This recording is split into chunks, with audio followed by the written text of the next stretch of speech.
Bonjour, bienvenue sur la chaîne Le Fruit de la Vigne. La vidéo que je vous propose a pour titre La délinquance et vous. Qu'est-ce qu'un délinquant? D'un point de vue athée ou d'un point de vue religieux? Eh bien, vous avez constaté qu'ils ne sont pas différents. D'un point de vue athée, en droit français, on considère qu'une personne qui commet une infraction est un délinquant.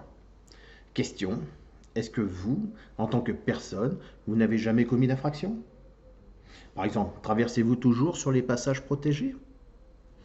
Malgré tout, on considère qu'une personne qui commet une infraction peut être une personne qui méconnaît une valeur protégée par la société.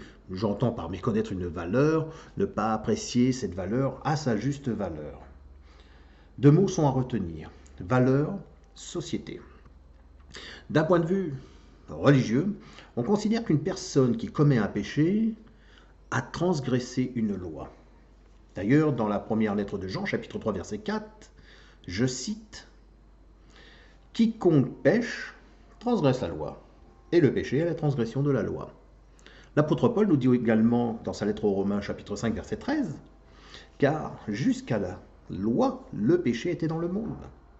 Or, le péché n'est pas imputé quand il n'y a point de loi. » Il nous dit même, dans la lettre aux Romains, chapitre 4, verset 15, parce que la loi produit la colère, et que là où il n'y a point de loi, il n'y a point non plus de transgression. Donc, question, devrions-nous vivre sans loi, dans une jungle urbaine, qui veut dire sans péché, sans transgression, sans infraction. Donc s'il n'y a plus de loi, comme il n'y aura plus de transgression, comme il n'y aura plus d'infraction, eh bien il n'y a plus de problème de cas de pédophilie, c'est réglé. Il n'y a plus de problème de cas de viol, c'est réglé. Il n'y a plus de problème de violence, c'est réglé. Vous voyez? Il n'y a plus aucun problème ni de quoi que ce soit. Il n'y a plus de problème de cruauté pour les animaux, c'est réglé. Il n'y a plus de loi. Donc réfléchissez-y, car actuellement, on est sur ce chemin.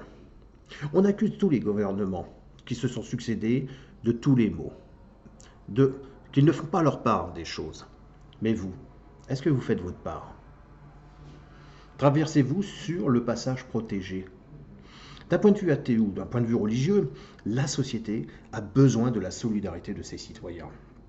Mais cette solidarité, elle commence par votre propre autonomie.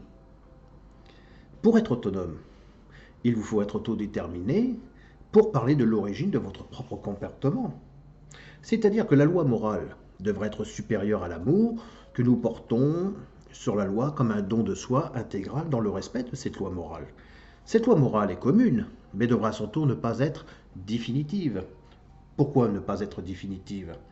Parce que l'homme n'est pas fait pour la loi. C'est la loi qui est faite pour l'homme. C'est à l'homme d'amener cette loi à son épanouissement, et non l'inverse. Dans le code de la route, un piéton, alors je prends l'idée d'un piéton, puisque avant de conduire une voiture, avant de conduire un vélo, avant de conduire une moto, un camion, déjà, on marche, on est des piétons, c'est-à-dire que on est des usagers de la route qui circulons à pied. D'où cela engage notre responsabilité en cas d'infraction.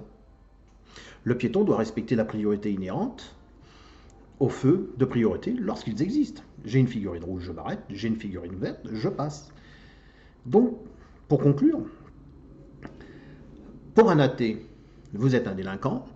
Pour un religieux, vous êtes un pécheur. La différence qui existe entre un délinquant et un pécheur, c'est la transgression de la loi. Voilà.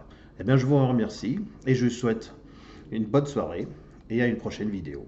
Au revoir.